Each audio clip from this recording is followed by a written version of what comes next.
여러분 학원이 3월 요주까지 수업이 학원이 많아요? 물론 여기 어른들은 아니긴 하겠지만 그래서 일부 학생들이 지금 중간 학원이 있다고 해가지고 일단은 오늘은 우리들끼리만 좀 나가볼게요. 자 여러분 내일 모레 개학이죠. 기분 어때요? 살려줘? 내가 여기 자퇴시켜줘야 되잖아. 살려주려고 그러면은 아이고 피곤하겠다 야. 그렇게 큰 아메리카노를 마시면서 수업을 들어야 한다니.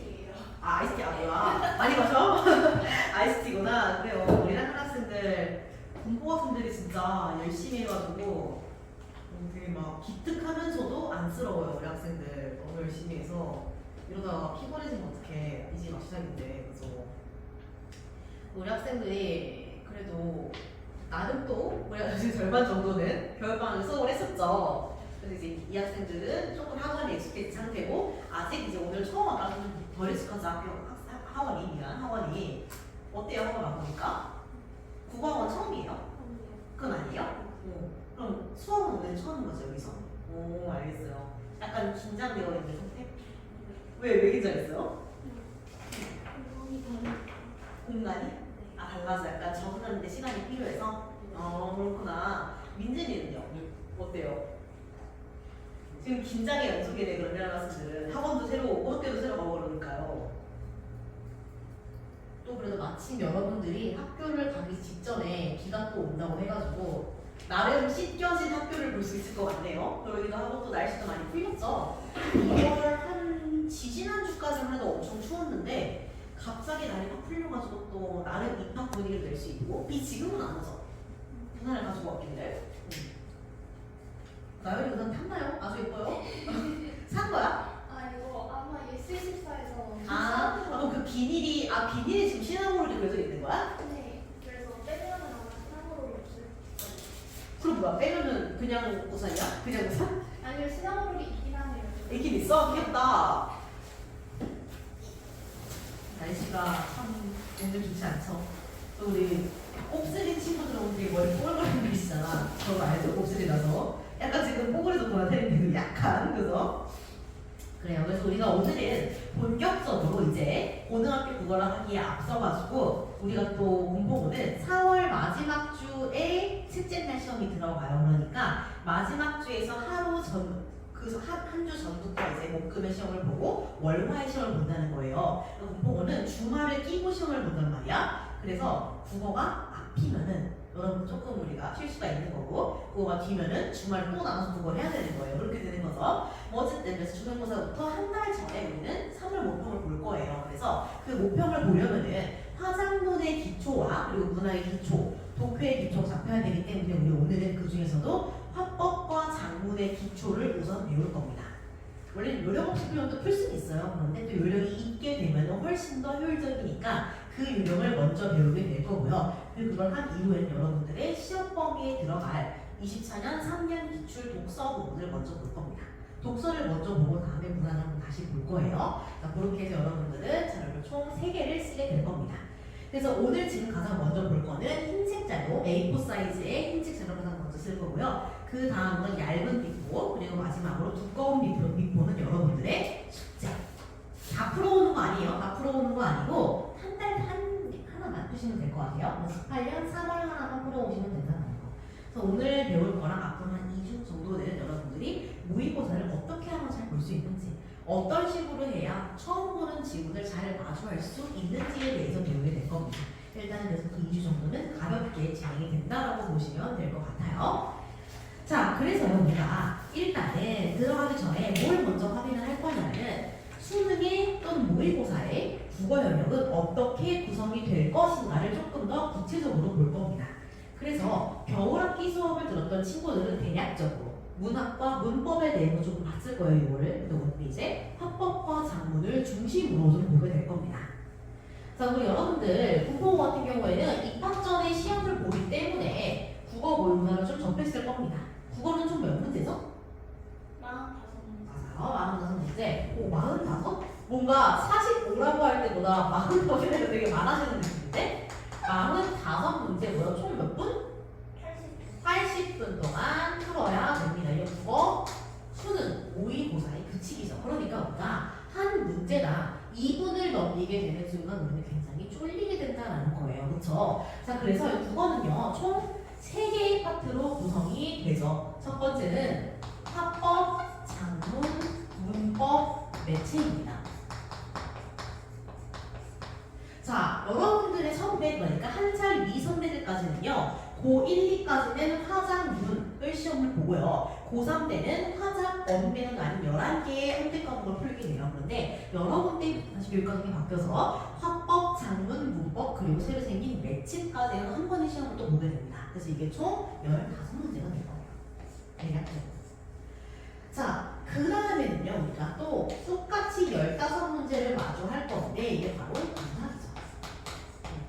그리고 또 마지막 15문제는 독서, 우리가 흔히 비문학이라고 부르는 영역이라고 보시면 될 겁니다.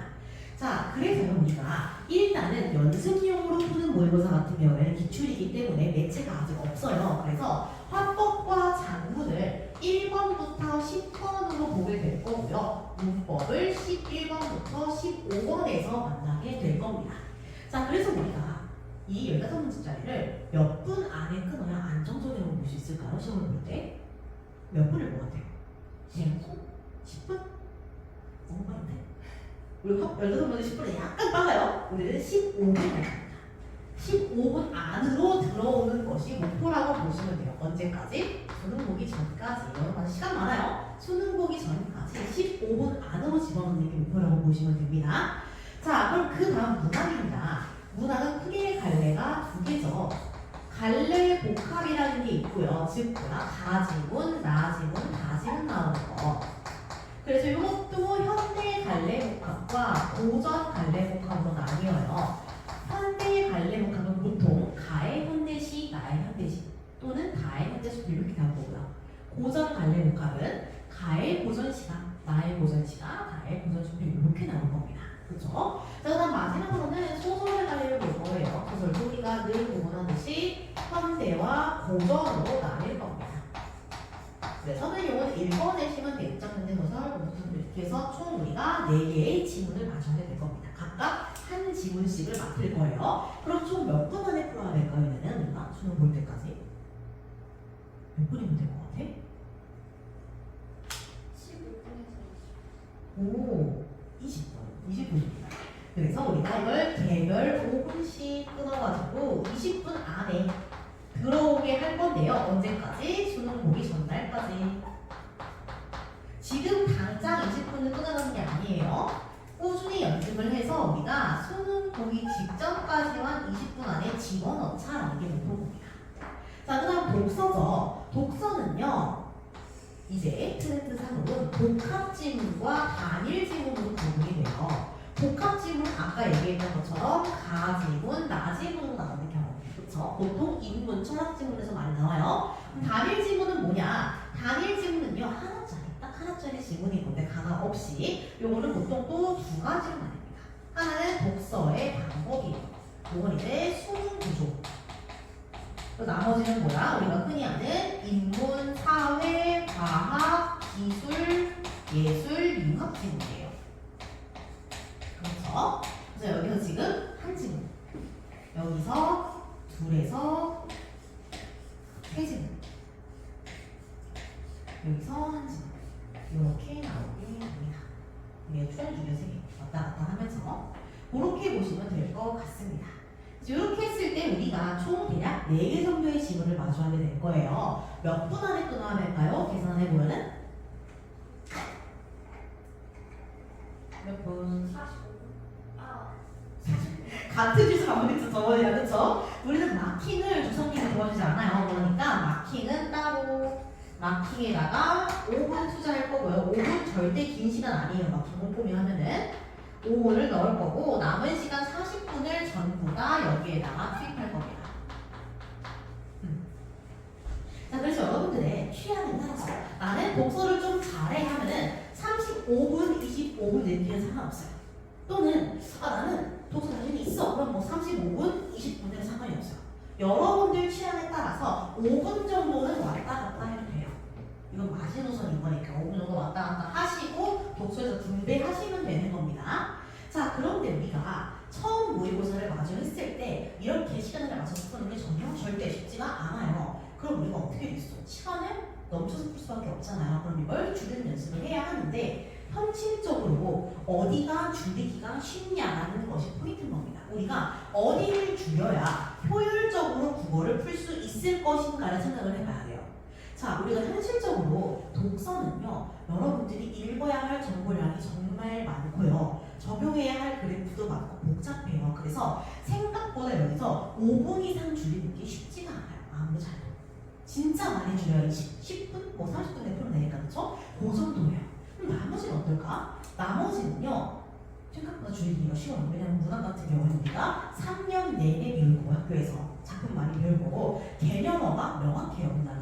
문학 개념어가 명확한 것도 3년 내내 접할 거기 때문에 20분까지 시간을 줄이는 게 은근 가능합니다. 그리고 문제 푸는 스킬 역시 생각보다 다양해요. 그래서 그렇게 적용을 하다 보면 20분 안으로 들어올 수가 있는 게 문학입니다. 독서는 그게 안 된다는 거 생각보다 줄이는 게 안 돼요. 자, 한편 화작품은요, 우리가 이제 여러분들은 헌법, 장문, 문법, 매체를 한 번에 할 거기 때문에 전반적으로 다 줄이는 노력을 하셔야 돼요. 우리 문법은요, 하나의 규칙이 있어요. 규칙은 외우면은 금방 풀죠. 그래서 문법은 생각보다 우리가 3년 내내 공부를 하면은 훨씬 더 여러분 생각보다 빠르게 풀어낼 수가 있어요. 그래서 문법에서 시간을 줄일 거고요. 또 어느 거 줄여야 돼? 헌법, 장문, 매체에서 줄여야죠. 이거는 독서에 비해서 정보량이 적고 독해력이 많이 요구되지 않아요. 그렇기 때문에 여러분들이 이전에 비해서 공부를 하면 할수록 시간이 빠르게 줄어들 겁니다. 그러니까 문제 푸는 방법을 배우고 적용을 할수록 빠르게 줄어든다는 말이에요. 그래서 우리가 시간을 효율적으로 줄이기 위해서 오늘은 여기 이 파트를 한번 공부를 해볼 거고요. 그리고 앞으로 계속해서 주기적으로 무엇을 할 거야? 문학이랑 독서 연습을 들어가게 될 거예요. 그래서 오늘은 먼저 첫 번째 시간에 화작문을 빠르게 푸는 거 배우고 두 번째 시간에 독서를 하게 될 겁니다. 자, 그럼 여러분들 오늘 작은 책 한번 페이지 열어볼게요. 자, 1페이지 보시면은요, 뭐가 나오냐면 우리 고1 18년 3월 합법 장문에 나와 써보세요. 고1 18년 합법 장문 지문이 나오는데요. 우리 문법은 여러분들이 어떻게든 또 해야 돼요. 이번 학기 내내. 그렇기 때문에 문법은 잠깐 제쳐두고 합법이란 장문, 다른 말로 하면 1번부터 10번까지를 한번 여러분들의 방식대로 풀어볼 겁니다. 1학년 시험이랑 어렵지 않은 거라서 최대한 여러분들의 방법을 풀어볼 거고요. 딱 시간은 10분을 드릴 겁니다. 자, 지금부터 시작할게요. 시작.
자체가 지금 굉장히 어렵지 않을 거예요. 뭐 10분 안에 풀기 꽤 잘할 수 있을 거란 말이에요. 근데 그래도 나중에 학년이 올라가면은 지문의 정보량이 많아지기 때문에 그때를 대비해서 미리 지금 좀 알려드리는 거라고 보시면 될 것 같아요.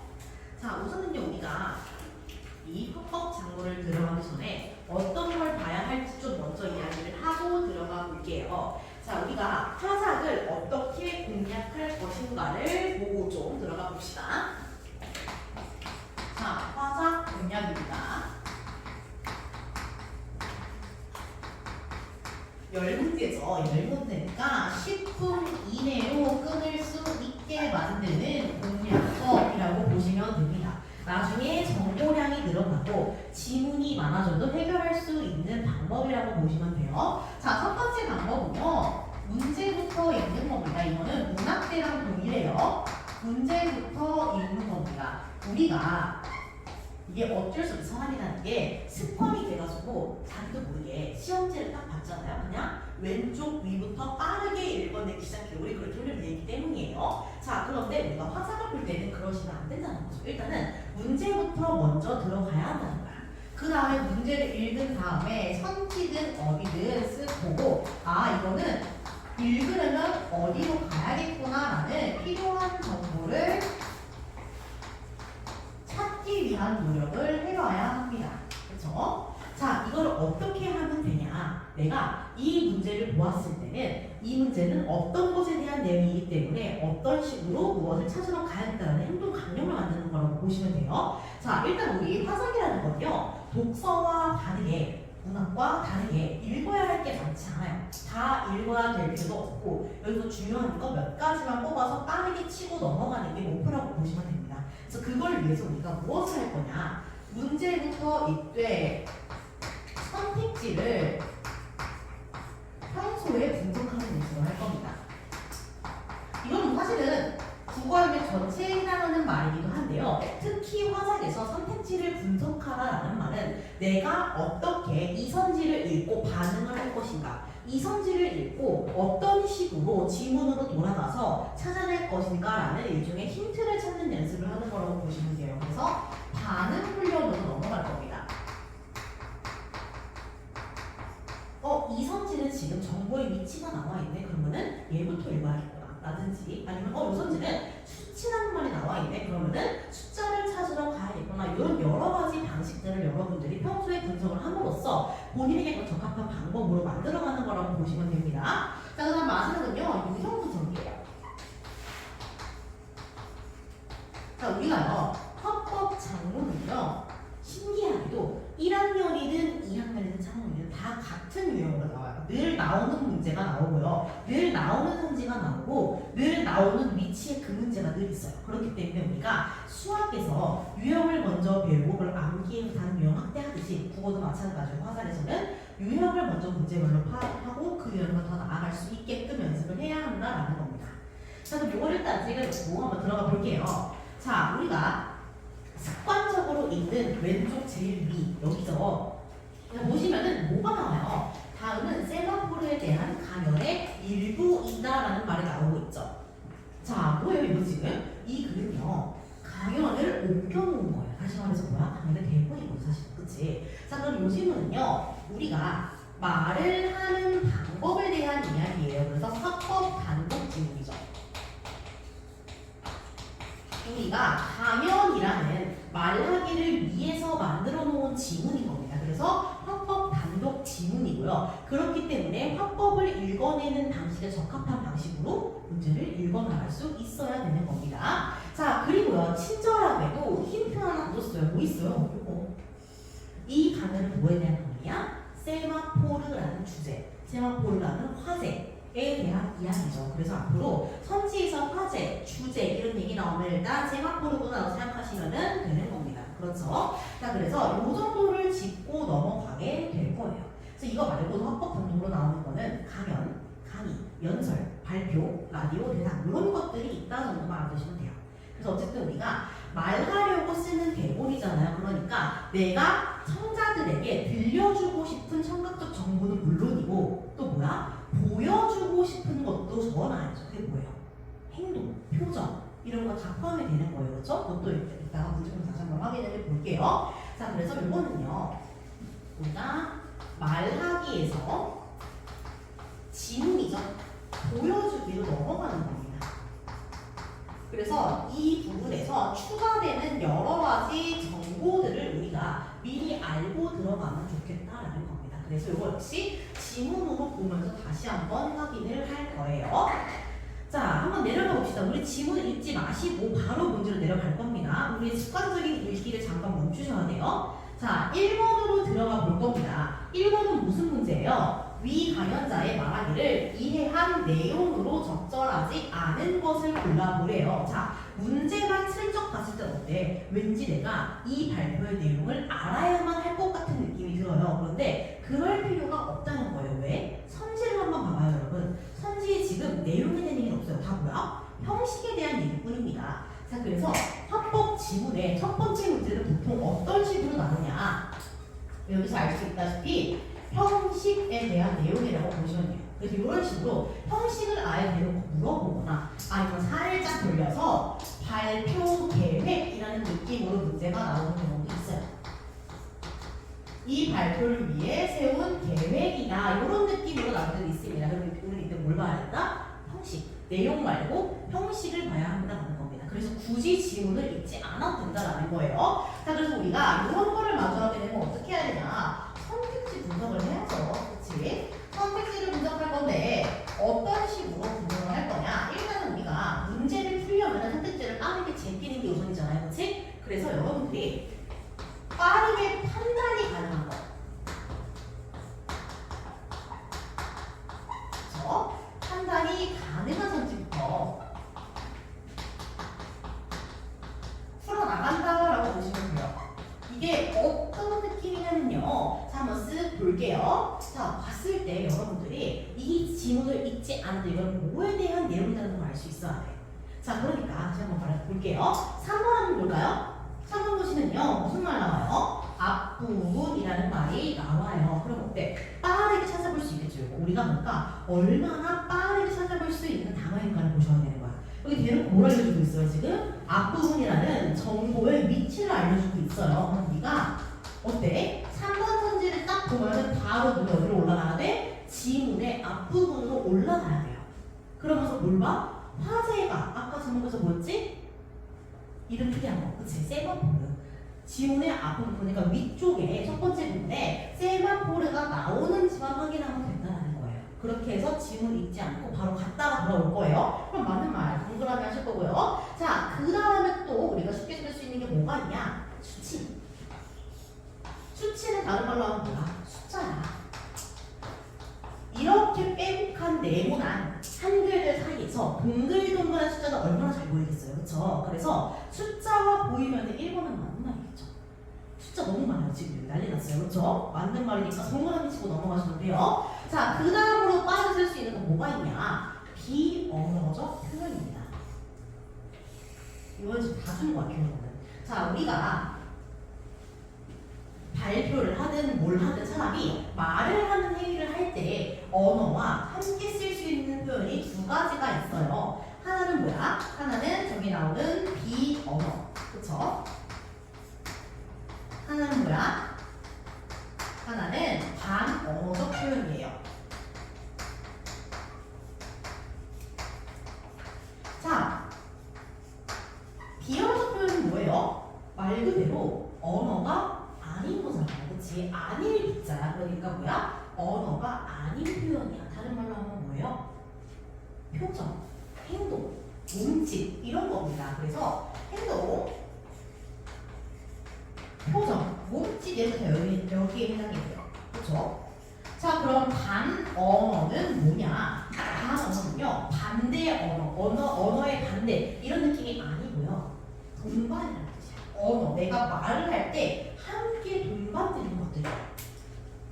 우리가 말할 때 단순히 글자만 내뱉는 게 아니잖아요. 그치? 저도 지금 말을 할 때 성량을 키웠다 줄였다 하고 있고 말의 속도도 빠르게 했다가 느리게 했다가 하고 있죠. 이런 것들이 전부 다 뭐야? 반언어인 거예요. 그러니까 목소리에 해당되는 것들, 뭐 성량, 높낮이, 속도,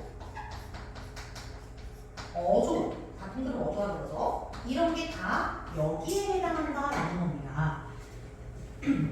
자, 여러분 우리가 여러분들은 지금 2028학년도 수능을 볼 거잖아요, 그렇죠? 아주 먼 옛날 고대적에 2010년대 초반에 그때까지만 해도 수능에 듣기 평가가 있었어요.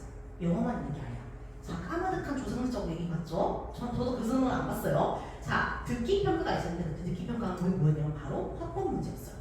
이게 원래 가면이잖아. 그러니까 우리 이거 원래 듣고 풀었어야 되는 거예요. 그럼 그때는 뭘 알 수 있어? 듣고 푸는 거니까 이런 거는 알 수가 있는 거예요. 그치? 근데 지금 어때요? 지금 우리는 듣고 풀지 않잖아요. 눈으로 보고 풀잖아요. 그러면은 이런 것들을 듣지 않고 눈으로 봤을 때 알 수 있는 게 뭘까요? 글자에 소리가 안 나잖아. 근데 어떻게 알 수 있을까요? 이런 것들을? 지시문. 그쵸. 우리 지시문제 그쪽 지시 때 배웠죠? 자, 이 괄호를 잘 보셔야 됩니다. 얘는 다 이 괄호 안에 들어갈 거예요. 화면을 가리키며 목소리를 키우며 아니면은 뭐 기타 등등 청중이를 바라보며 다 가능한 거죠. 그래서 이 두 가지는요 전부 다 이 안에 들어갑니다. 그래서 여러분들이 비언어적 표현 또는 반언어적 표현 같은 이런 말들이 보이다면 바로 어디로 가면 된다? 눈에 잘 띄는 동글동글한 괄호를 찾으시면 된다는 겁니다. 괄호로 가서 이게 지금 목소리에 들어가는 건지 아니면은 몸에 들어가는 건지 그것만 판단하시면 된다는 거예요. 우리 지금 비언어니까 몸짓이면 아무거나 상관없어. 그래서 아무거나 고르시고 있을 수밖에 없는 겁니다. 그래서 바로 이거는 맞는 말 동그라미 치고 넘어가셔야겠죠. 자, 그럼 우리가 이제 빠르게 소개시키는 건 다 끝났어. 그럼 뭘 해야 돼? 나머지를 봐야 돼. 나머지. 자, 나머지를 한번 볼게요. 2번이랑 5번이 나오는데요. 통계적으로 보통 이제 우리가 흐름상으로 봤을 때 2번이 보통 여기 이 내용이 답이 되는 게 좀 바뀐다서요. 2번이라서 그런 게 아니고 얘가 내용상으로 청중의 질문에 대답하면서 청중과 상호를 하고 있다? 이게 여러분이 이런 말 안 보였잖아? 그럼 없는 거야. 왜냐면은 청중이 질문을 대답을 해야 돼. 그럼 우리가 어떻게 해야 돼? 일단 연사가 먼저 질문을 해야 되죠. 질문을 하고 지시문은 어떤 게 나와야 돼? 청중의 대답을 듣고 이런 말이 나온 다음에 이제 우리가 뭐 하는 거야? 청중의 대답을 들은 거야. 그치? 근데 반대로 지금 우리는 뭐 하는 거야? 청중의 질문에 대답을 해야 돼. 그럼 누가 뭘 해야 돼? 우리가 아니고 청중이 질문을 해야 돼. 그럼 뭐야? 그러면 청중의 질문에 대답하면 이런 말이 들어가야 된다는 거야. 그러니까 청중의 말을 듣는 과정에 들어가야 되고 또 청중의 질문을 해야 되며 그거에 대한 대답까지 내가 해야 돼. 이 세 가지가 여러분들의 괄호 안에 안 보이면 그냥 없는 거예요. 답일 가능성이 낮은 거죠. 그래서 얘가 답일 가능성이 높아지기는 하지만 혹시 모르지 일단 한번 볼게요. 자, 다른 대상과 비교를 한 예부타는 건 뭐야? 우리가 화제에 쓰는 세마포르 말고 다른 게 나오겠다는 거예요. 어디에 나왔어요? 첫 번째 우리 아까 3번 찾으러 갈 때 봉화 보였죠? 그냥 보고 넘어가시면 돼요. 같이 보시면 되는 겁니다. 그래서 답은 2번으로 고르고 넘어가셔야 돼요. 그래서 우리가 보통 화법을 할 때요. 청중의 질문을 듣는 과정은 거의 안 나오기는 해요. 그래서 2번이 일단은 확률적으로는 조금 더 낮은 답입니다. 답이 그러니까 틀린 답이죠. 확률적으로 조금 더. 청중이 질문을 하는 선지는 그렇다. 질문을 하는 지시문이 많이 나오지 않아요. 지문은. 자, 그 다음으로 한번 넘어가 볼게요. 자, 2번입니다. 2번은 시각 자료 문제인데요. 시각적으로 너무 친절한 거예요. 너무 친절해요. 자, 원래 이 화법 분석 지문의 2번 자리는요. 내용 파악 문제예요. 내용 파악 문제인데 보통 어떤 식의 내용 파악이냐면 자료예요. 자료 해석을 해서 내용을 파악하는 문제입니다. 이번 자리는. 자, 그래서 원래는 자료를 이렇게 그림으로도 안 보여줘. 대충 자료하고 퉁치고 넘어간단 말이에요. 전문가의 인터뷰든 뭐든. 자, 그런데 얘는 친절하게 어때? 명확하게 제시했어요. 뭐라고? 시각 자료. 자, 여러분. 시각 자료에 해당하는 게 뭐가 있을까요? 무엇일까? 이런 식의 사진, 그림, 영상, 그래프 등등 아주 많겠죠. 자, 그런데 우리가 시각 자료가 있다. 이 글에 지금 이 대문에 시각 자료가 있다라는 건 어떻게 알 수가 있어요? 맞아요. 지시문이 있어요. 지시문에 화면을 가리키며 이런 말이 나와야 돼요. 사진을 보여주며 영상을 재생하며 이런 말이 있어야 우리가 시각 자료가 쓰인다는 걸 알 수가 있어요. 그렇기 때문에 우리가 일단은 뭐 해야 돼? 이 선지를 보면서 키워드를 체크는 하셔야 돼요. 그래야만 할 수 있으니까. 그래서 일단은 선택지를 읽고 키워드를 파악하는 게 우선이에요.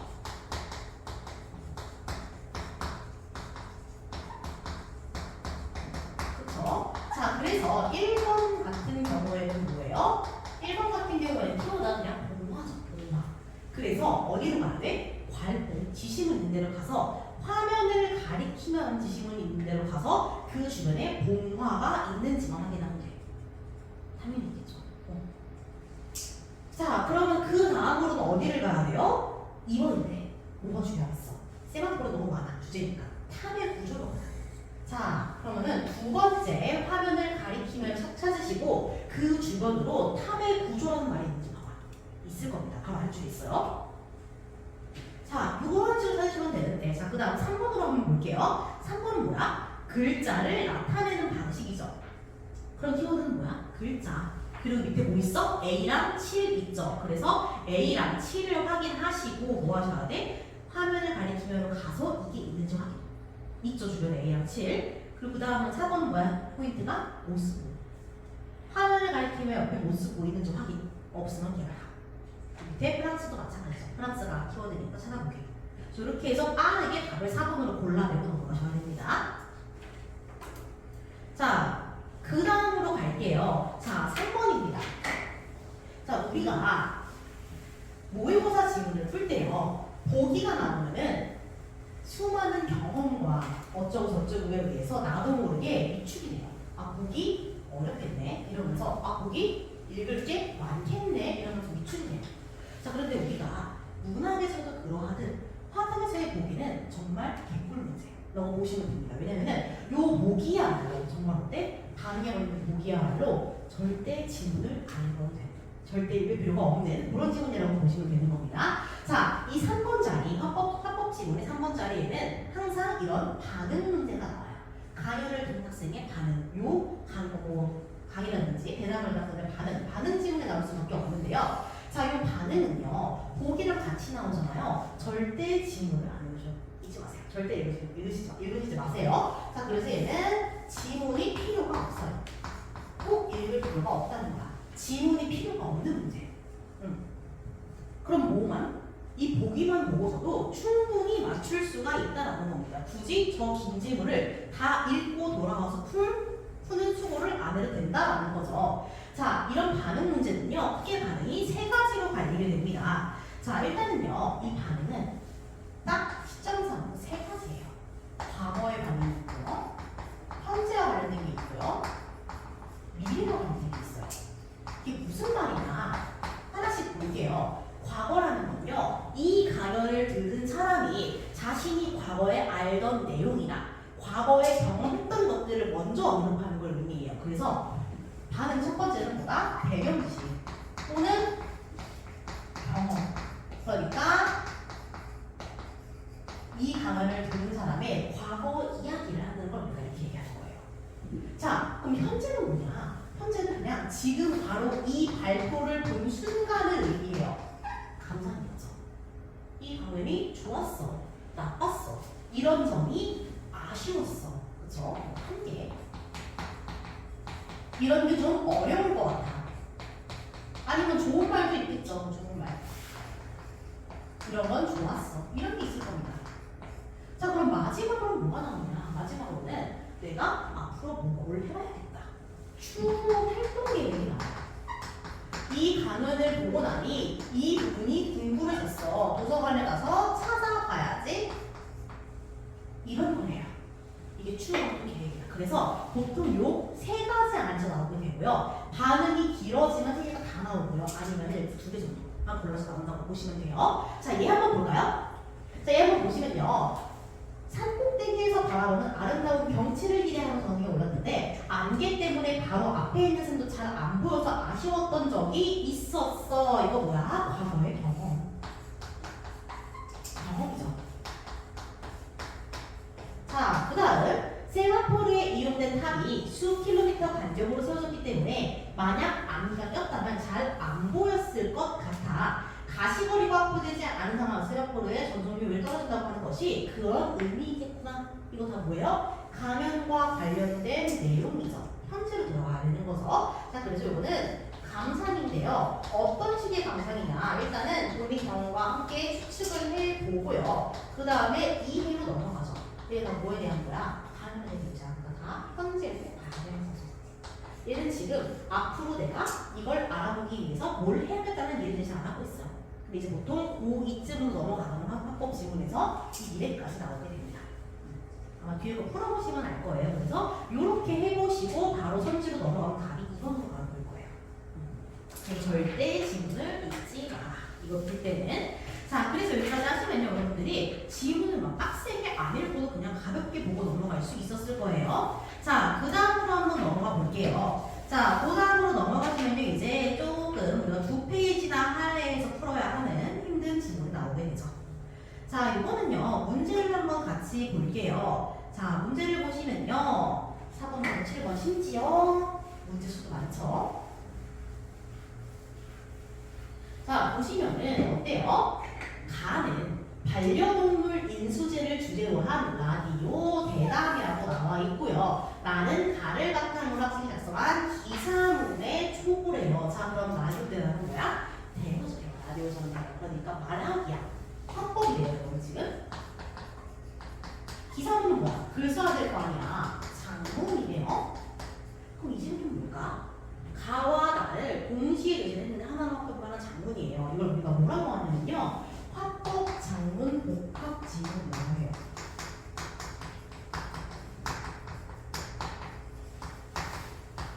자, 그래서요, 우리가 이런 복합 지문을 풀 때는요, 문학이든 독서든 화작이든 한 놈만 펴시면 됩니다. 한 놈만 펴세요. 그래서 내가 일단 가를 먼저 볼 거잖아? 그러면은 가를 가지고 풀 수 있는 문제를 다 패는 거예요. 그렇게 해서 남은 문제만 나로 처리하시면 되는 겁니다. 자, 그래서 심지어 이거 하면 어때요? 지금 주제까지 주고 있어요. 반려동물 주제라는 거. 더욱이 지문을 읽을 필요가 없죠. 바로 문제로 넘어갈 겁니다. 자, 문제를 보시면요, 4번으로 갑니다. 4번은요, 대담 참여자의 말하기 방식 문제가 나오고 있어요. 자, 이게 어떤 문제냐면요, 발화자의 역할에 대해서 물어보는 문제인 겁니다. 발화자가 무엇을 하고 있느냐. 이거는요, 이 4번 문제처럼 대담 참여자의 말하기도 나오기도 하고요. 종종 토론 같은 거는 진행자, 사회자의 한정에서 나오기도 해요. 그래서 이거는 그냥 참여자의 말하기 방식 문제. 그래서 이거는 뭐가 중요하냐면요, 각 선지별로 주어를 잘 보셔야 되고요. 그리고 여러분의 왼손이 준비가 되어야 합니다. 오른손자는 왼손, 왼손자는 오른손 준비하시면 돼요. 자, 어떤 식으로 볼 거냐면요, 선지를 한번 싹 훑어봐. 그러면은 끊어볼 수가 있어요. 어떻게?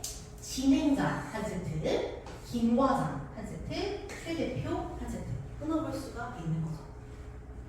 어떻게 되는 거야, 그러세요? 여러분의 왼손을 드세요. 왼손을 들어서 지문을 보시고 진행자가 나오는 걸 손만 갖다 주세요. 진행자가 있는 부분. 그러면서 보는 거예요.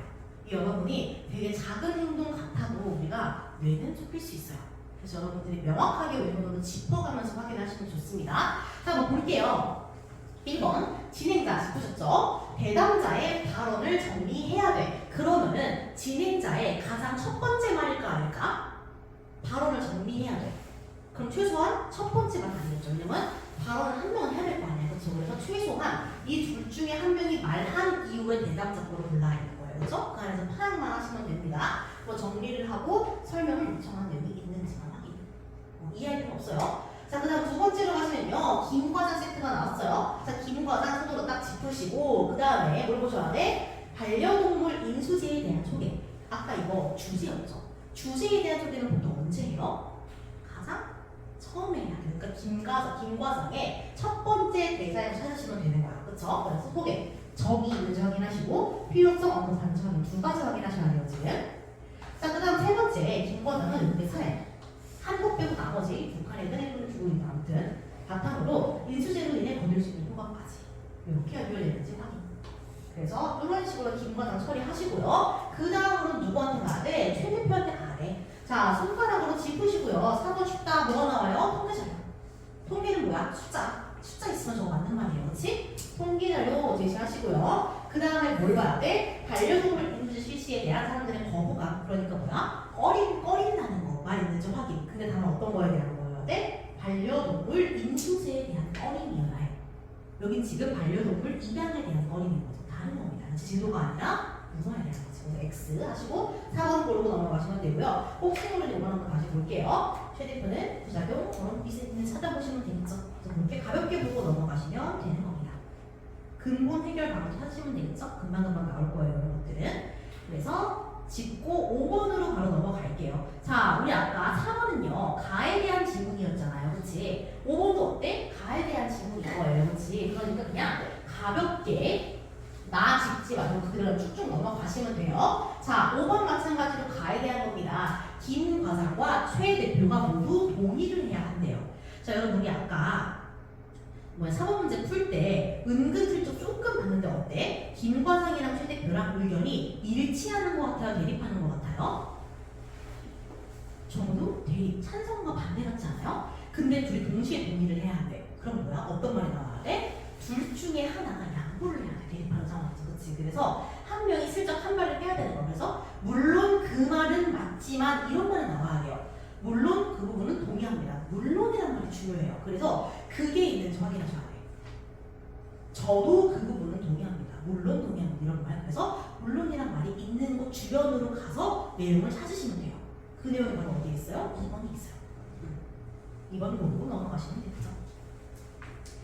자, 그 다음 6번입니다. 자, 6번 가시면요. 드디어 뭐가 나와요? 나가 섞이기 시작해요. 그치? 자, 6번은요. 우리가 살짝 긴장을 하고 이제 드디어 나를 봐야겠구나 라고 생각을 하면서 그러면은 가를 기반으로 나를 읽어야겠네까지 가셔야 돼요. 그치? 왜냐면 가를 참고하여 나를 읽는 거라고 했으니까.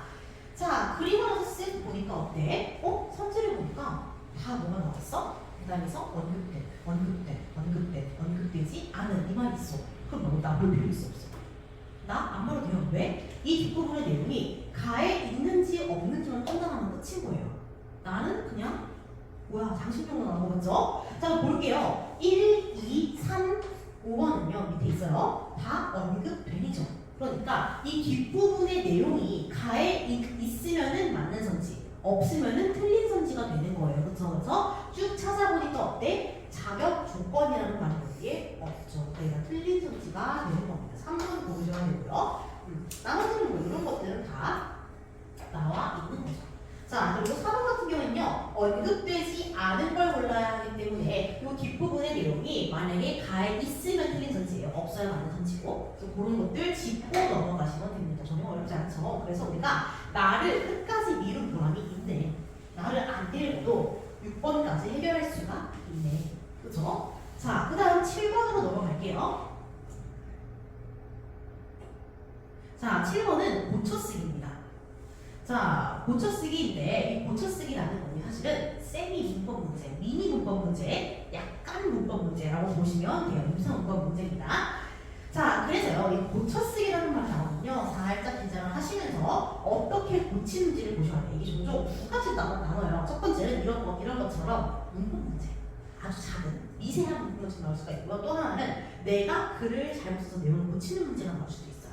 그래서 만약에 고쳐쓰기에서 내용을 고치는 문제가 나오잖아?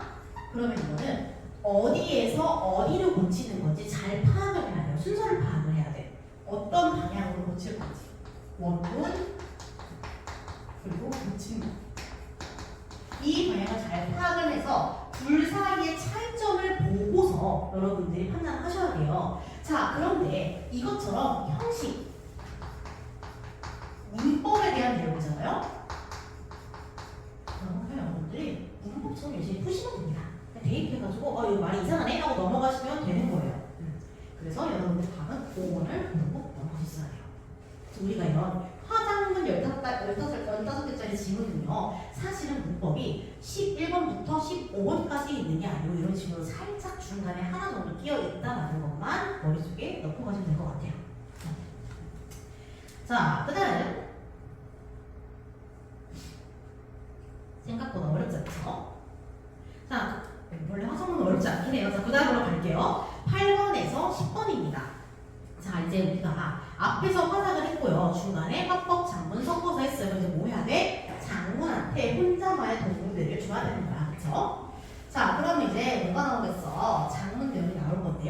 얘는 문제도 불신전해요. 장문이란 말 안 나와있어. 그리고 눈치껏 장문 상황, 장문 계획을 한번 넘어가시면 돼요. 그래서 장문 단독 지문입니다.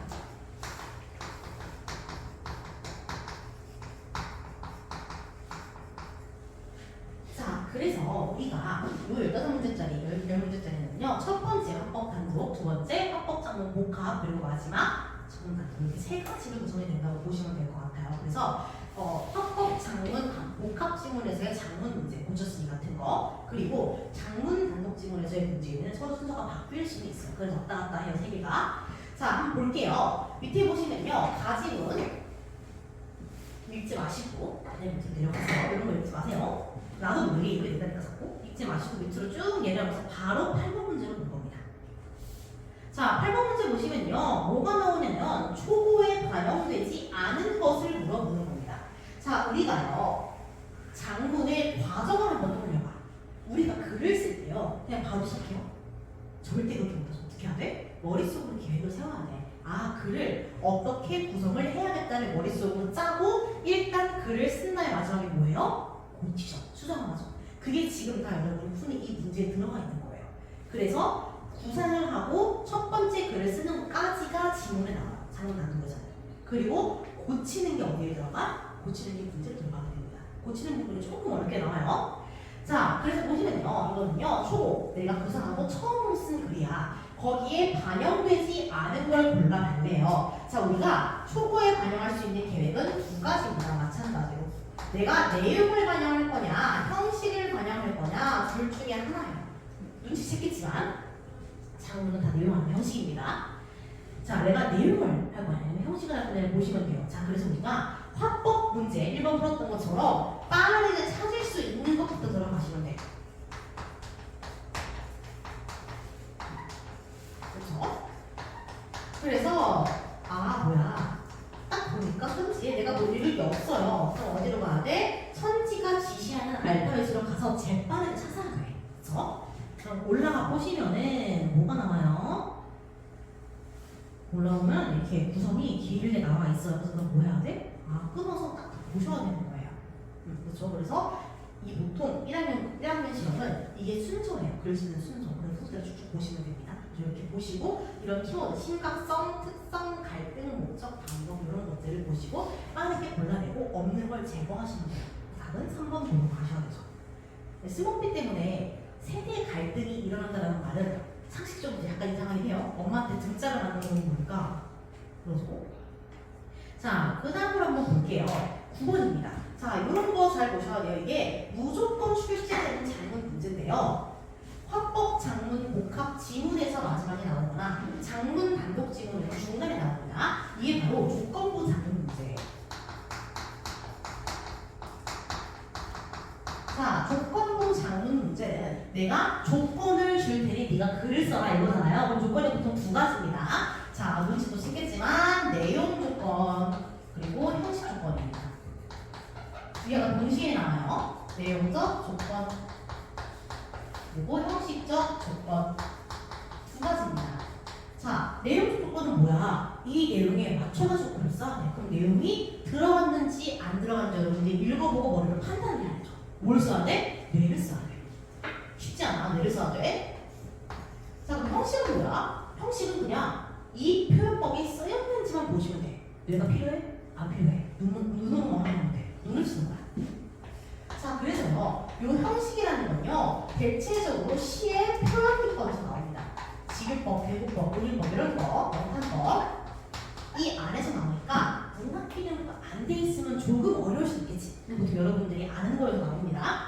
자, 볼게요. 첫 번째 조건은 뭐예요? 경각심을 환기하래요. 뭐야, 내용이네. 넘겨넘겨. 이런 거 보면 여러분 배 아파요. 자, 그 다음 뭐 나와요? 지규법에 드디어 뭐가 나왔어? 눈으로 풀 수 있는 표현법이 나왔어. 형식이 나왔어. 그쵸? 자, 우리 지규법은요, 문학 시간에 배웠겠지만 뭐 원관령, 보조관령 어쩌고저쩌고 나와요. 근데 그게 중요한 게 아니야.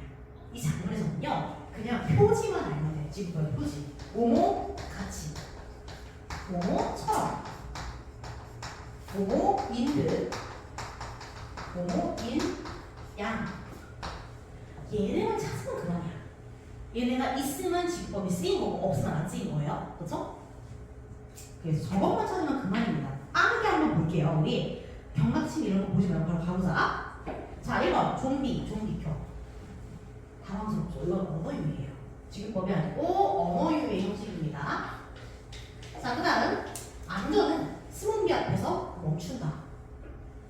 아, 애매하죠. 이거 뭐예요? 의법이죠. 의법에다가 뭐야? 의법에 추상적 관계를 붙여서 의법에 붙여와.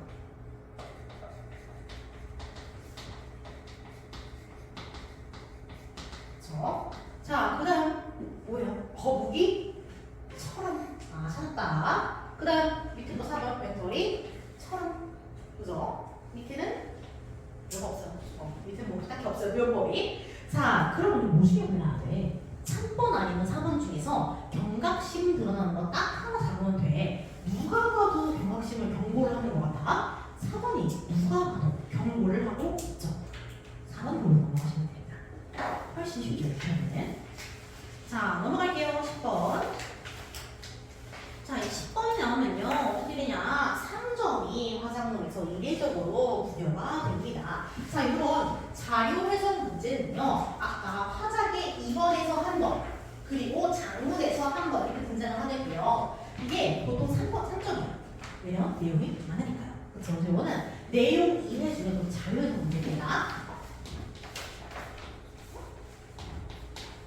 이해고요. 그 지금 또 자료 해석이고요. 이 자료 해석은요. 우리 아까 화상 같은 경우에는 이 자료가 방금 그 강연의 내용에 있냐 없냐였잖아요. 얘는 있냐 없냐가 아니고 내가 글을 새로 쓸 거야. 이걸 바탕으로. 그래서 근거를 어떻게 하면 더 얘네로 강화할 수 있냐를 물어보는데 약간 모두가 달라요. 자, 그래서 얘네를 어떻게 보면 되냐. 자, 이렇게 긴 자료 다 볼 필요 없어요. 자, 바로 문제로 할 겁니다. 바로 문제로 넘어오세요. 자, 문제로 선지로 넘어와가지고 끊어읽기부터 들어갈 겁니다. 끊어읽기. 자, 끊으세요. 어디 기준으로? 한마디 기준으로. 딱 끊어주세요. 끊을 겁니다. 다. 그렇죠? 자, 이 끊음을 기준으로 앞부분을 전반부, 뒷부분을 후반부라고 할 거예요. 근데 우리가 문학에서도 배웠다시피 전반부 오류는 조금 적어요. 후반부는 더 많아요. 시험에서는 앞에가 틀리면 뭐가 틀린 거야? 그냥 앞에가 일치하지가 않는 거야. 그러니까 이 I 기억 1번 기억이랑 숙제 문제는 아예 관련이 없다는 거야. 그럼 이거 몰라면 어떻게 하게? 이렇게 펄럭펄럭 하시면서 봐야 되잖아요. 그치? 귀찮아. 이거 보지 말고 뒷부분부터 봐요. 후반부 오류를 먼저 판단할 거예요. 그래서 이 뒷부분의 내용이 위의 자료랑 일치하냐 일치하지 않냐만 볼 겁니다. 그렇게 해서 재빠르게 먼저 소거할 거예요. 그럼 어떻게 돼? 아마도 5번이 기업의 협조가 필수적이다는 말은 어디에 또 나와 있지 않아요. 그렇죠? 그러니까 우리가 5번을 후반부만 보고 고르고 넘어가셔야 돼요. 하나씩 대조하기엔 시간이 없어요. 귀찮기도 하고. 이렇게 하고 바로 5번 고르시면은 10번이 끝납니다. 자, 이렇게 하시면 여러분들이 10분 더 안정적으로 끝낼 수가 있겠죠. 조급하지 않아도 돼요. 자, 그 다음 11번부터 15번인데요. 우리 문법은요. 슬프게도 문법시험이 3학년 수준까지 나와요. 그래서 이런 것도 이제 빼놓으시라고 부탁해요. 종종 이제 진짜 운 좋게 1학년 1학기 중간고사에 문법이 안 들어가는 친구들이 있어. 그 친구들은 앞으로도 푸셔야 돼요. 자, 그리고 보시면요. 전반적으로 한번 훑어드릴게요. 11번, 12번 문제는요. 우리 이거 봤던 기억나죠? 의문변동 문제입니다. 의문편의 문제예요. 그래서 의문변동 문제가 두 문제 나올 거고요. 자, 그리고 13번 문제. 자, 이런 그림 같은 거에 홀리지 마시고 내용을 보세요. 내용 보니까 뭐 나와 있어? 주성분, 주어, 서술 이런 거 나와 있어. 뭐야? 문장편문 문제야. 문장편이야. 가벼워요. 자, 그 다음 15번으로 바로 넘어갈 거예요. 15번. 긴장하시면 지는 겁니다. 긴장하지 마세요. 자, 여러분 중대국어는요. 3월에 출제하는 출제자도 1학년 학생들이 알 거라고 기대하지 않아요. 그렇기 때문에 어떻게 되냐면요. 힌트를 다 줘요. 밑에다가. 현대문을 잘 볼 겁니다. 중세국어에 집중하지 마시고 현대문을 보세요. 현대문 보시면요. 볼드체 되어 있는 거 보이죠? 진하게 되어 있는 거. 거기가 바로 뭐야? 기억, 니은, 디귿, 리을, 과 연결되는 단어들이야. 문제 풀 때 어떻게 풀면 돼? 거의 현대어만 가지고 풀어드릴 수 있어요. 그쵸? 그래서 1번부터 5번까지 필요한 거 빼고 그냥 거의 다 현대어만 맞추시면 됩니다. 이해되시죠? 그래서 현대어를 통해서 조금 더 빠르고 쉽게 푸시면은 훨씬 좋겠죠? 자, 그 다음 14번으로 한번 가볼게요. 국어과정인데요. 이 국어과정 문제는요, 기묘하게도 기묘해요. 어느 학교도 시험 범위 넣지 않아요, 이거를. 그리고 어느 학교에서도 가르쳐주지 않아요. 근데 늘 모의고사에 나와요. 기묘하죠? 자, 봅시다 한번. 이거는 엄연히 말하면 단어편에 해당하는 문제예요. 단어 찾는 거니까. 자, 우리가 이 사전 문제를 볼 때 기본적으로 알아두면 좋을 정보만 좀 정리를 해서 알려드릴게요. 자, 보시면요, 우리가 일단은 여러분들 어릴 때 초등학교에 사전 배워본 적 있어요? 없죠? 없죠? 아, 우리 젊은 세대들. 제가 어릴 때는 스마트폰이 없고요. 전자기기는 없어요. 그거 어떻게 해야 돼? 사전을 낑낑대면서 들과교를 가서 펼쳐봐야 돼. 모르는 단어가 있으면은. 그래서 우리 때는요, 자연스럽게 어떻게 화장을 하는지 알게 돼요. 근데 여러분들 안 해봤으니까 여러분들은 딱 알 수 있잖아요. 그러니까 이런 것들 자꾸 문제 보면 틀리는 거야, 아이들이. 몇 가지만 좀 알려드릴게요. 자, 우리가 사전을 찾을 때요, 우리가 뭐 문제를 보다가 모르는 단어가 나와. 뭐 있었니? 이런 게 나와. 모른다 붙여 있으면 말을 그럼 우리가 검색할 때 있었니라고 검색을 해요, 사전에? 아니죠. 있다라고 검색을 하죠. 그치? 그래서 우리가 사전에서 검색할 때 쓰는 말들을, 이런 것들을 표제어라고 해요. 표제어입니다, 얘네가. 그치는 다른 말로 보면은 그 단어의 기본형인 거예요. 기본형으로 표제어를 검색을 해요, 우리는. 그치? 그래서 이 기본형들을 바탕으로 정의를 쭉 볼 건데 그 전에 옆에 이런 것들을 한번 잘 볼게요. 하나하나 다 같이 볼 거예요. 자, 우리가 기본형이 있다는 건 뭐야? 형태가 변한 활용형도 있다는 말이에요. 그럼 뭐가 활용형이냐? 옆에 보실게요. 이거 괄호가 똑같아 보이는데 달라요. 살짝 상관은 틀어져 있어요. 이렇게. 얘네가 바로 뭐야? 활용형이야. 자, 여러분, 활용형이 있다는 건 뭐야? 이 단어는 활용이 가능하다. 즉, 용언이다. 라는 뜻이겠죠. 그쵸? 활용이 가능하다는 말이라서 이걸 보시면서 뭐 해야 돼? 어간과 어미를 나눠야 돼요.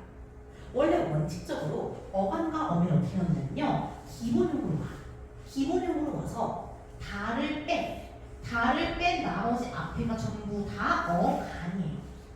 그럼 다 있는 부분은 뭐야? 어간 뒤에 있는 건 다 이에요, 원칙적으로. 그래서 우리가 어간은 뭐라 그래? 활용할 때 변하지 않는 부분. 이게 원칙입니다. 변화 불규칙이에요. 그리고 뒤에 어미는 뭐야? 활용할 때 변화하는 부분을 얘기하죠. 그래서 활용을 보시면 어때요? 딱 봐도 어디까지가 어간이야? 어까지가 어간. 뒤에는 다 어미. 그치? 그래서 어간 뒤에 어미를 바꿔가면서 활용한다는 걸 알려주는 겁니다. 그쵸? 자, 그 다음에 뭘 볼 거냐? 요거 볼 거예요. 이번에는 대괄호 이렇게 돼 있는 거. 자, 우리 이거요. 아마 중학생 때 봤을 거예요. 이거 뭐냐면은 발음 기호죠. 그래서 발음 기호 안에 동그란 거 뭐예요? 땡땡 장음이에요. 얘는 없다. 이렇게 하지 말고 없다. 이렇게 하는 거잖아요. 뭐 구분해서 별로 없긴 해요. 그래서 장음이에요. 자, 그래서 우리가 이 발음 기호 안에 발음을 통해서 알 수 있는 게 뭐야? 표준 발음이잖아, 그치? 표준 발음을 어떻게 알 수 있어요? 뭘 해야 표준 발음이 나와? 우리의 1학기 1차 시험 중인 의문 변동을 해야 알 수 있어요. 그래서 의문 변동을 해서 뭘 알게 돼? 표준 발음을 알게 되고 그게 사전에 등장해요. 이렇게 발음이 나고. 이거 보면서 뭘 알 수 있어? 아, 의문 변동이 일어나가지고 지금 비읍 시옷이 비읍이 됐구나. 탈락이 됐구나. 자음은 나중에 됐구나. 그럼 디귿은 뭐야?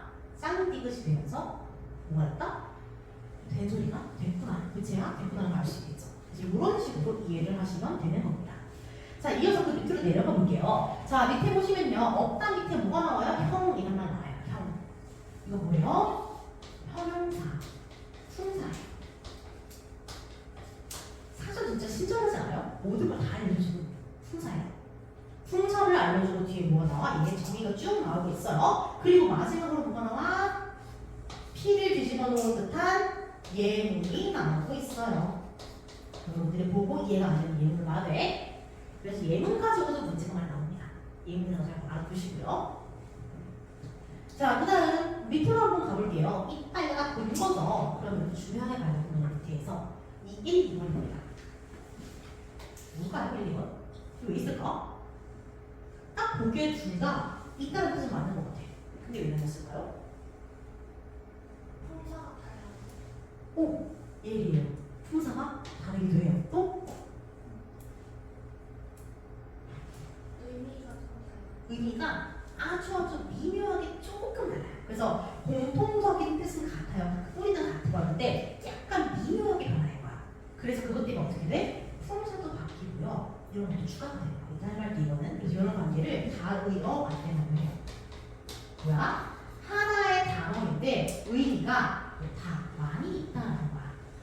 그래서 이 표세어 아래에 1, 2를 들어가면 다이어입니다. 하나의 표세어 안에 둘 이상에서 일단 들어가면 다 다이어라고 보시면 돼요. 그럼 우리가 이거를 뭐랑 헷갈리면 안 되냐? 동음, 이, 어랑 헷갈리시면 안 돼요. 자, 동음, 이, 어라는 건 뭐냐면요. 말 그대로 음은 같은데 뜻이 다른 거야. 그래서 얘는 지금 다르다고 보기엔 시작이 같죠. 얘는 동음이어가 아니라 다이어예요. 동음이어는 뭐야? 밤, 눈, 배 이런 거. 이 동음이어는요 표제어가 다 하나씩이에요. 각각 하나씩 표제어를 가지고 들어가요. 그래서 얘는 다이어는 하나의 표제어야. 근데 이건 뭐야? 여러 개의 표제어. 각각 표제어를 써요. 각각의 표제어가 있어요. 그런 차이라고 보시면 됩니다. 그렇지 않죠? 그래서 얘는 그래서 방 1, 방 2, 방 3 이렇게 나와요. 얘는 지금 어때? 이따 하나에 1번, 2번을 들어가잖아. 그런 차이가 있는 겁니다. 자, 그리고 마지막으로 중요한 거 하나 더 볼게요. 얘입니다. 색깔이 있는 것 같은 칠해지는 방법 이거. 자, 이게 뭐냐면요. 이거는 서술어의 자리수를 알려줘요. 그러니까 이 문장에는 반드시 이 성분이 들어가야 한다라고 얘기하는 거예요. 자, 우리가 기본적으로 서술어가 있어요. 문장에. 그럼 반드시 뭐가 있어야 돼? 꼭 있어야 되는 거? 서술을 하는 주체인 주어가 있어야 되죠. 그래서 모든 서술어는 다 한 자리가 기본이에요. 한 자리. 그렇죠? 주어 자리. 얘 같은 경우는 어때요? 주어 말고 어쩌고 애라는 부사어가 하나 더 필요하다고 얘기하는 거야. 얘 꼭 있어야 된다는 건 몇 자리예요? 두 자리. 그치? 나머지 어때요? 보시면은 둘 다 이거 없죠. 그럼 뭐야? 다 한 자리인 거야. 얘는 어때? 필수적 부사어. 이 부사어가 없으면은 큰일 나는 거야. 얘만 두 자리인 거예요. 그래서 예문 한번 볼게요. 보시면 어때요? 그는 있다. 안 되죠. 반드시 뭐가 있어야 돼? 학교에라는 요 말이 있어야 한다라는 겁니다. 그래서 여기 우리가 필수적 부사어라고 부르는 문장 성분이에요. 이거 우리가 문장 성분할 때 배울 거예요. 만약에 지금 모른다고 하더라도 긴장하지 마세요. 그래서 우리가 생각보다 사전을 보면 되게 많은 걸 알 수 있어요. 그렇죠? 우리가 지금 문법에서 배우는 의문편, 단어편, 문장편 다 들어갔어요. 여기에 지금. 그렇죠? 그래서 사전 하나로 이렇게 많은 문제를 낼 수 있다는 거 참고하시고 정리를 하시면 될 것 같습니다. 자, 이렇게 해서 우리가 일단은 화작문의 기본적인 스킬을 마무리를 했고요. 잠깐 쉬었다가 이어서 바로 다음 거 한번 들어가 볼게요. 쉬세요, 여러분.